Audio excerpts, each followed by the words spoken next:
Hey guys, Evasion here with a video on how to play sub in patch 5.0. In this video I'll go over what's changed, my talents, glyphs, and how to set up your burst. First tier talents, I pick Shadow Focus. Causes abilities to no longer cost energy while you're stealth. The reason I chose this over Subterfuge, which your stealth breaks 3 seconds after dealing or receiving hostile actions rather than doing so immediately. Shadow Focus provides higher damage opener, and it's just more fluent for opening rotation. Subterfuge is nice, but it's kind of clunky.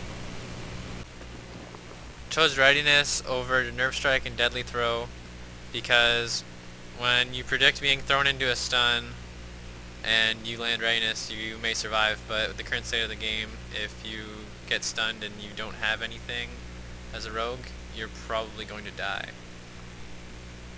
For the same reason, I chose Cheat Death over Leeching Poison and Elusiveness. Elusiveness is really nice, but same reason, if you don't get it up and you get tossed into a stun, smoke bomb or whatever, and you don't have Trinket, you're probably going to go down. Leeching Poison isn't really a viable option right now because we can't use Crippling Poison if we use Leeching Poison because poisons were redesigned and you can only have one of each. You can have one Wound Poison and one Cripple, or you can have Deadly Poison and Cripple, but you can't have Deadly Poison and Wound Poison like you used to. Deadly Poison was redesigned to be like Instant Poison and Wound, so it doesn't affect PvE. Next row I went with Shadow Step.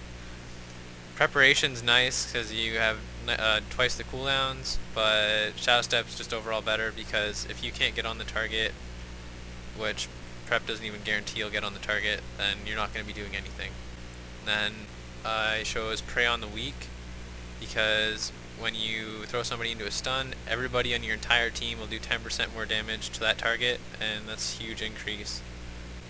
Other options in this row, Dirty Tricks is really nice as well, but I wouldn't pick this unless you're going for like really high control.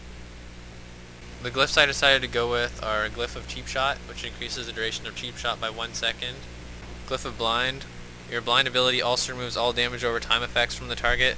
This is really useful for making hard swaps, so it's like it seems pretty mandatory unless you go with Dirty Tricks. But since Dirty Tricks still breaks from your teammates' dots and stuff, it seems pretty mandatory to have Glyph of Blind. Glyph of Garrote, it's same as it always has been. Increase the duration of your Garrote ability silence effect by 1.5 seconds.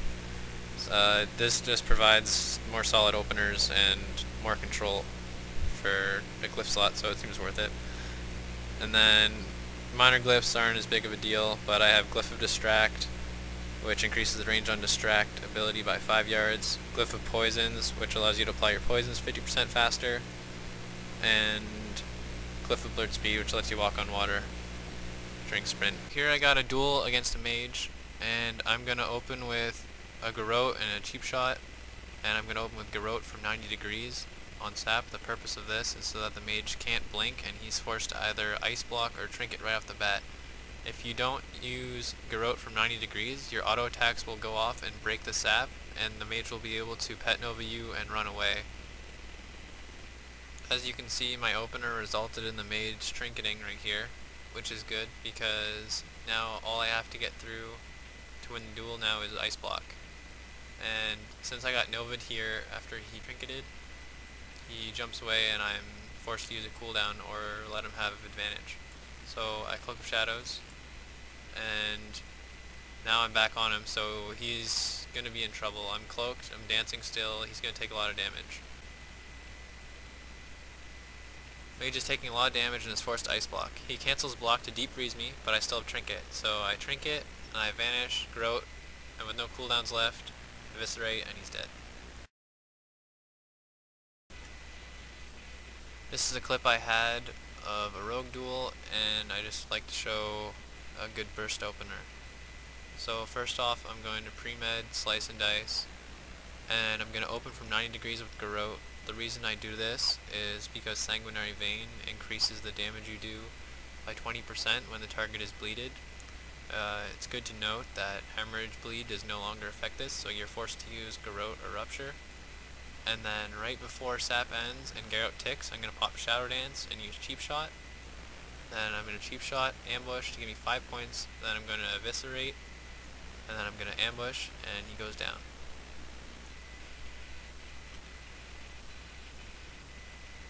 So here I have another clip versus a rogue, and I just like to show a stun lock variant opener to the burst rotation that was just shown.